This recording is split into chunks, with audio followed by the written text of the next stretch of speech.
My name is Casey Workman. I own Milwaukee Electric. We specialize in electric vehicle charger installations. We started about 2 years ago. We started this company in 2023. I just figured we'd be installing a ton of level 2 chargers.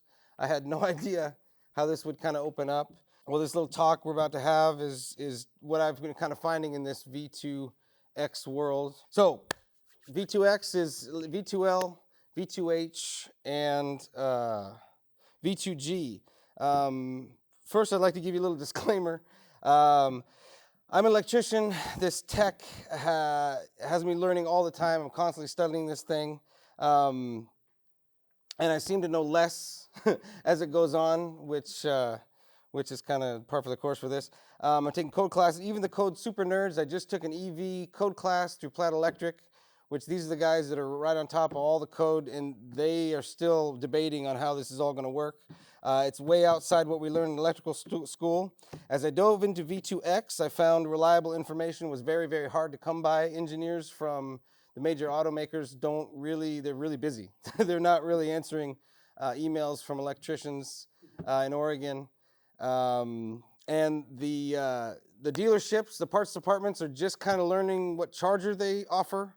And so questions about V2, vehicle to load, vehicle to grid, vehicle to home, they don't really have a lot of help in that department. I talked to the Hummer expert line, and I was asking them about the possibilities and limitations of the GM power bar, and they said, does that go under the chassis? And I said, ma'am, thank you very much. I'm going to call somebody else. I got really lucky to get an email back from a Kia guy the other day. That's one of a few that I've gotten back. So this isn't about pointing fingers. It's about showing the landscape is still shifting super, super fast. Today I'm sharing the best info that I could get and gather together. But it's not in any way meant to be a final word on this technology. This is the start of a conversation of what this is going to be, and everybody's kind of having it right now. So we've got a lot of smart people here at the OEVA, so please be gentle if you see any discrepancies and whatnot. All right, so we've got, what is V2X? I guess that's show of hands. Who's heard of V2X? Any information people know a little bit about V2X? Okay, V2X is just shorthand for vehicle to load. Basically, think of any kind of a load, any kind of an appliance, extension cord to plug something in out of your an adapter coming out of your power port. The V2H is vehicle to home. That's going to be full house backup. It's going to be able to back up your whole house. Vehicle to grid, feeding your EV power back into the grid for fun and profit, possibly someday. This is all bidirectional charging. Bidirectional charging is the technology. The V2X is the use of that technology. Bidirectional charging just means that the current can move both ways, right? Let's start with V2L. V2L is probably the one that most EV owners are familiar with. Today, I'll mostly reference Kia vehicles. They all come with V2L at this point. All the full EV models of Kias come with V2L. I do a lot of work with Kia of Portland. So that's the one I'm going to use in a lot of my examples. The Kia EV's output is 1,800 watts. So you can get 1,800 watts. It's about a 15 amp circuit, like just basically your home lighting circuit. You can do a lot with it. But anybody that's ever had two space heaters on at the same time on the same circuit knows that can get snappy quickly, right? How are we going to use this? Well, got some case uses.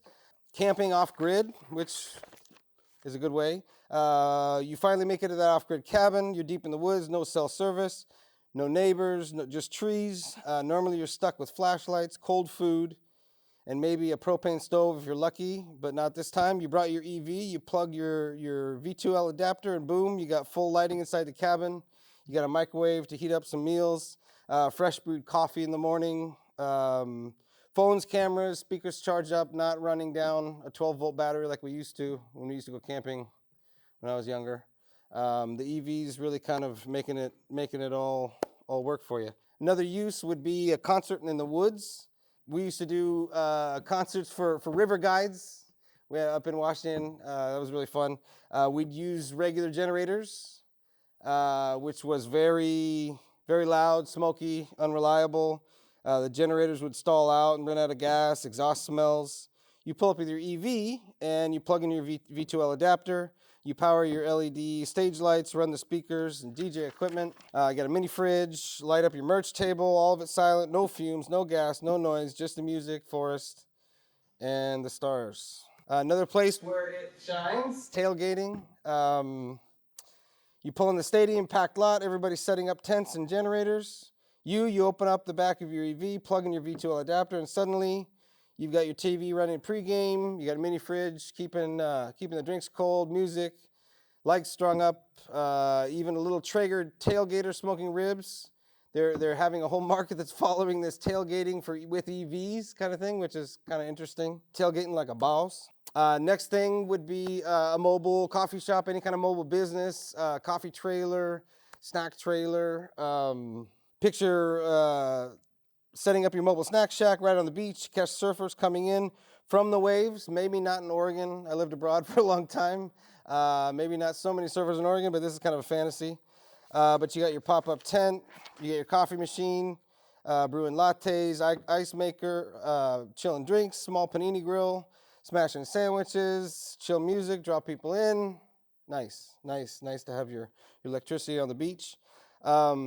Another spot where we're finding a lot of use with V2L is construction site. So I'm an electrician, but sometimes they want to start building before I get there and be able to put the power in. Nightmare a lot of times because you got no power. You got no way to charge your batteries. You got to make sure everything's all charged. When we cut power on a house, we have to plan way ahead, make sure we've got our batteries charged.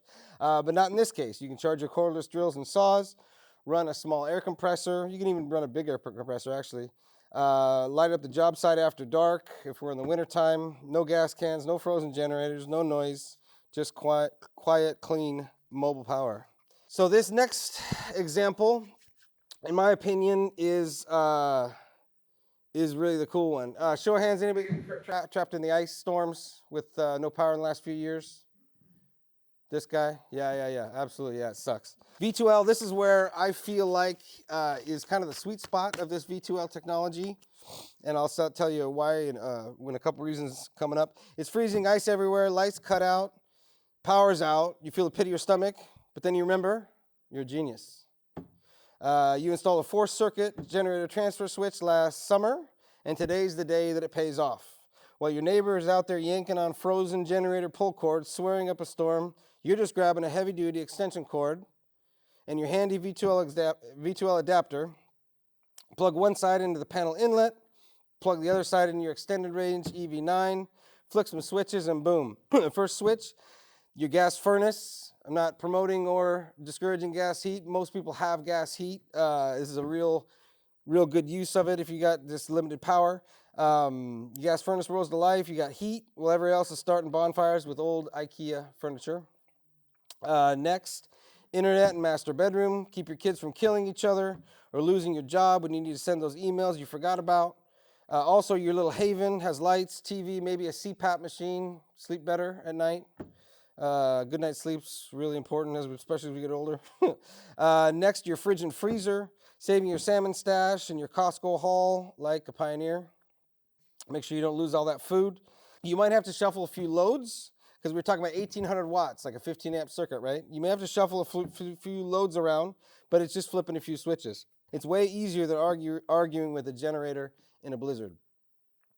Meanwhile, across the street, your neighbor's wife is losing her mind. She's yelling, "Why is their house all lit up like Christmas? And we're burning chairs." Anyway, in your normal life, you might be an accountant, an HR director, or even a Walmart greeter. But today you're a hero. Talk about providing for your family, right? Full disclosure, I gotta tell you guys something. When I asked about this application, I wrote Kia, I wrote GM, I wrote Ford.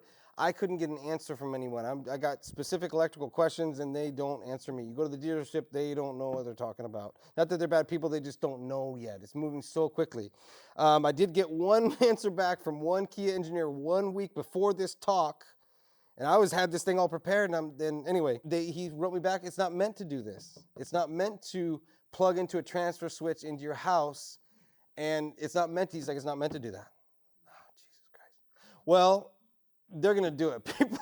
People are going to do it because it's a really cool technology. It's a really cool way to use this. They'll come around at some point. They're going to have to, because the difference, as you'll see, we'll talk about here in a little bit, the difference between the price of this kind of application of taking a few critical loads in your house and just getting yourself through the ice storm is way more accessible, way cheaper, way easier than what we're going to talk about with the V2H, which is a vehicle to home here in a minute.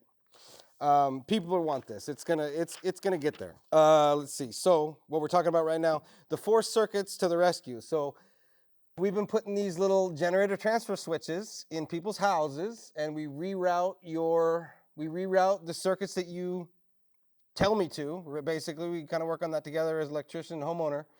And like we talked about, you want to get your internet, you want to get some lights, you want to get your gas igniter and blower motor, and your freezer refrigerator to make sure you don't lose your food, and then some health devices. In this instance, I'm using a CPAP machine as an example. But as you can see, a lot of it depends on wiring from your home. I don't know where you live, I don't know what, but we're usually getting it done for under a couple $1,000, which people like. How long will my electric Oasis last? In this example, a Kia EV9 with long-range battery, 99.8 kilowatts. If you're running 1,000 watts, which we talked about 1,800, but if you kind of try to control yourself, 1,000 watts continuously, and you go from 100% charge down to 20% charge, because you don't want to run it all out, right? Because how you can get out of there. You're looking at about 80 hours of usage. That's more than 3 days. That's more than 3 days of consistent use, which if you sleep, you should probably be able to do better than that, right? And then when that happens, the Kia EV9 works really well in the snow, as long as you take off the regen, go fast charge it and bring it back for another 3 days or whatever you can get out of it, right? What are we powering here? These are basically very general ideas of what waters you might be pulling from different appliances. It's an average. A sub-zero refrigerator is going to pull a lot more than a mini fridge, obviously, so I kind of just took an average here, 500 watts. Good use, you can see a lot of good uses. I would say internet modem, 15 watts, that's a steal, right? Get your internet going again. Gas furnace and igniter, you get heat on, 400 watts. Now, we can mess around with these loads. That's why you got your little switches. You can turn the gas furnace, if you want to something in a microwave, you're going to spend 1,000 watts on that. So you might want to turn off the furnace while you're using the microwave. It's an emergency type of situation. It's trying to get you through. It's not meant for you to power your whole house, right? But it's not that big a deal, really. Phone charger, 10 watts. If you want to dry your hair, you're going to pay for it, 1,400 watts, right? Small space heater, 1,500 watts. That's pretty conservative, small space heater. But if you don't have gas heat, you may want to just do that and then cut it off, right? But you're using that 1,500 watts right there. Vacuum cleaner, I would not recommend cleaning during the ice storm. Same with washing dishes. You might want to just wash your own dishes or, whatever you got to do. Coffee maker, I would spend it on that just because I like coffee. But anyway, you guys are getting the idea, right? Kind of where you're going to use you can spend your 1,800 watts however you want to. What EVs have V2L? Again, this is moving very quickly. There's different trim packages that do offer it, trim packages that don't offer it on different models. All the Kias do it. As far as I know, all the Hyundais do it, the Genesis do it. They're all kind of the same group there. The GM Ultium platform seem to all do it. The Ford Lightning was kind of one of the poster childs, right, for this kind of, and they have a 30 amp circuit, so you can basically get double out of the bed of a Ford. And I've talked to many people that have done this with Fords, and they seem to work really, really well. The Cybertruck is able to do it as well. It's a trend that's growing fast and spreading new models every day. And it's not just about hardware. Sometimes they just need to do just like a software update away, right? So we're moving on to V2H, vehicle to home, as we talked about. The next of the V2X, V2H is vehicle to home. This is the next level on your V2X journey, V2H. V2H powers your entire home. It's set up to power your entire home, not just a few circuits.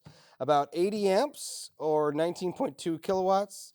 is enough to run your water heater, your central air system, your electric ovens, your electric dryers. You could cook a turkey, but you'll probably, as we'll see, be eating it in the dark because you still have the same battery, right? So you're pulling all this power. Oh, I got all this available power. Or you're able to pull all this power, but your battery is still just running down that much faster, right? The one benefit of V2H is it's automatic. It's automatic. The commercial is the guy's laying in bed and tree falls over his, line or whatever, and he just wakes up barely just enough to see his power come back on. It's pretty cool. It's pretty cool, but it's going to cost you a lot. How long will my power last with V2H? Well, let's revisit the long-range Kia EV9 example of the 99.8 kilowatts. This time with just a 5 kW load. We were at a 1 kW load, now we're at a 5 kW load. The EV9 would last about 16 hours. So we got 80 hours out of the first example at 1,000 watts. This time we got 16 hours. So it's a big change from the 3 days with the V2L of the 1,000 watt example. So it's definitely something to think about. And that's why I think the V2L, they're gonna come around because it just makes so much more sense, and it's just so much less impact using the V2L rather than the V2H. And then the other thing, where V2H stands today, we'll get to that in a second. Ford Intelligent Backup was one of the first that kind of got on this kick of the V2H. Ford dealerships, I've said, hey, I got a customer right now that wants to put this in, and they say they'll call me back, and they don't call me back. So it's still very new. The GM Ultium Home, which is the GM version of it, also similar thing. I say, hey, I got a customer, because if people want it, they ask for it. But it's still very, very new.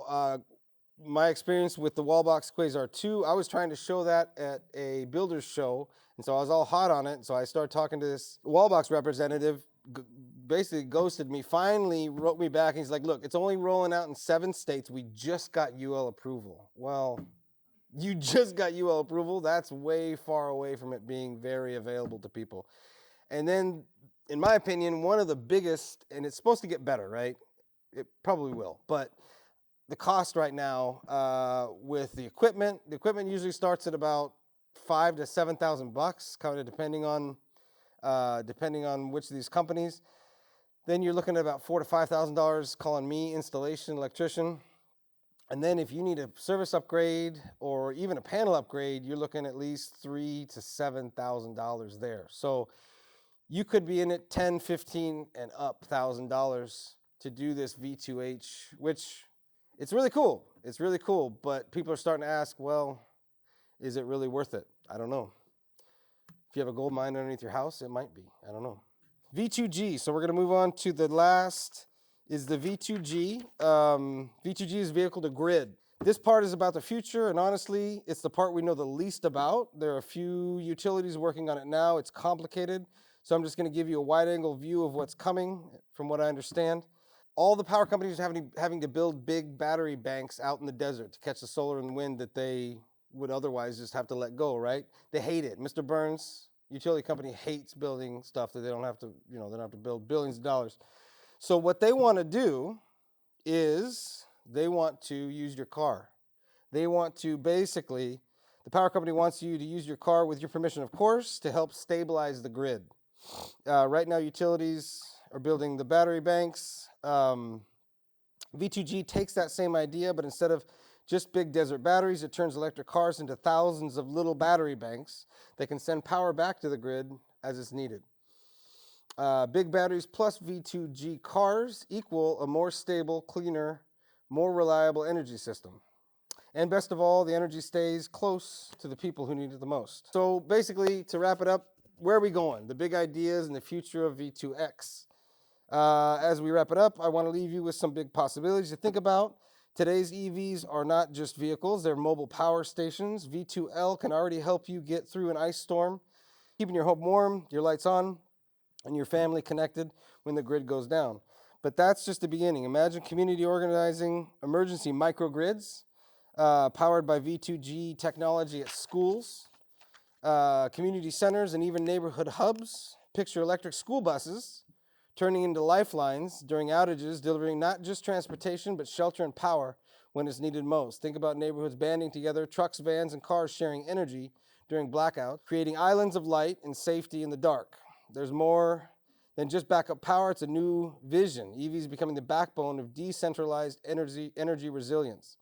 The future where energy is mobile, shareable, flexible, and in the hands of the people who need it most. So that is my talk, ladies and gentlemen. Thank you very much, Casey Workman. Do you have any questions? Okay, yeah. If you're okay. Yeah, any questions? How well would the vehicles, particularly under VTL, protect the battery by not letting you discharge it too much? Well, there's a setting for 20%, so you can't go below it, it'll cut it off. Also, just like a breaker, if you do go over your 1800 watts, it tells you right away. There's safety put in there for that. I would add to that the amount of power that can go out through that low voltage, that not very high voltage connection is a safe amount. Yes. Yeah, it's like I said, a 15 amp circuit, a regular lighting circuit you'd have in your home, one of them, right? So, thank you guys very much. We ran a little bit over, well, just about perfect, but thank you.